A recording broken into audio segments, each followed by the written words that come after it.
Chronom, the planet of broken time. Chronom doesn't follow time, it fractures it, bends it, eats it, and sometimes rewinds it. But be warned, on Chronom, the past never forgets you. The ship dropped out of warp above a fractured world. Chronom. Half the planet was blanketed in glowing ice, frozen in an eternal dawn. The other half burned with molten seas, trapped in a never-ending dusk. Orbiting debris, satellites, shipwrecks, even birds were frozen mid-air. Some were decades old, some from the future. Alira Sen stared out from the cockpit, jaw tight. "Chronographer's log, entry 1, she whispered. "I've reached the event site. Temporal integrity, unstable. Reality index, falling." She tapped her bracer. A red pulse blinked. "Warning, time is fractured." "Yeah," she muttered. "No kidding." She descended. Her mission, retrieve an artifact from the Eternal Spire, a black tower at the center of the temporal field. It existed across every time phase on the planet. Past, present, future, a fixed point in chaos. Alira was a chronographer, trained to navigate broken time. She wore a temporal stabilizer, a device fused to her spine. It hurt, but it kept her sane.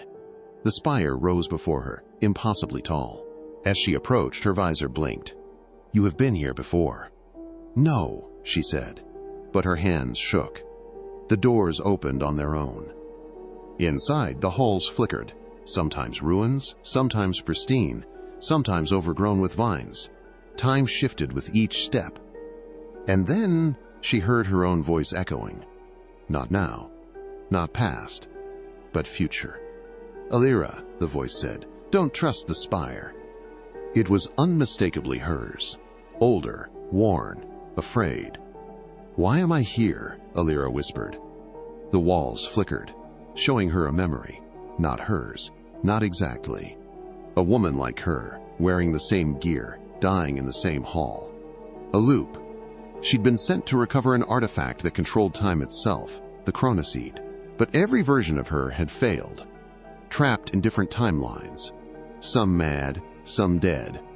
Some still alive, walking other corridors, calling out. And one version had succeeded, but hadn't escaped. That version still controlled the spire, still watched, and wasn't willing to let go. She reached the center of the tower. There it was, floating in stasis, a sphere of silver and black, rotating endlessly. The Chronoseed. It was humming, almost breathing. Her stabilizer sparked. "Temporal sync unstable, her A," I said. Alira reached out. The moment her fingers touched it, time shattered. She was falling, through centuries, through moments, standing in cities yet to be built, then crushed under glaciers, then watching stars born from nothing. And then she stood in a version of the tower with dozens of her, copies, clones, echoes, all watching her. One stepped forward, eyes like hers, but colder, tired. "I'm you, the first." "The first what?" Alira asked. "The first to survive." The first had stayed in the tower, using the Chronoseed to manipulate time across the galaxy. At first, to try to escape. Later, to try to control. She'd become a god of time, and gods forget who they used to be. "You can leave," First Alira said, "but only if you replace me. I won't trap another version of myself. Then you'll die like the rest." Alira stepped back. Her stabilizer was failing. Time collapsed around them. Future versions screamed. Past ones bled. One begged her not to touch the seed again. But Alira made a choice. She ran. Alira fled the tower as it collapsed in every direction. Future, past, sideways. Outside, time was even worse. Storms of memory. Chronoquakes tore open air. She called her ship, but it didn't respond. Then, from the sky, a future version of her own ship landed, scorched, rewired, sent by a version of her she hadn't become yet. Inside, a recording. "If you're seeing this, I found a way, not to fix time, but to let go of it. Take the seed. Leave the spire behind." The coordinates led to a stable rift outside the planet's pull, the only exit, ever.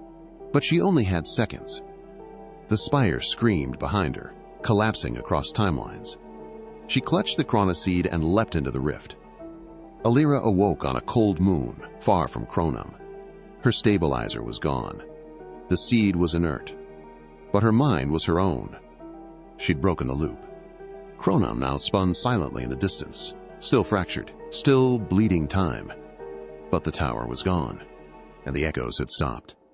Alira smiled faintly. Her voice recorder clicked on. Chronographer's final log. Mission complete. Artifact secured. Memory restored. I am. Me. Finally. She set the seed in a containment field and looked out at the stars. Time would move forward now. At least for her. Time bends for no one, but it remembers the ones who tried.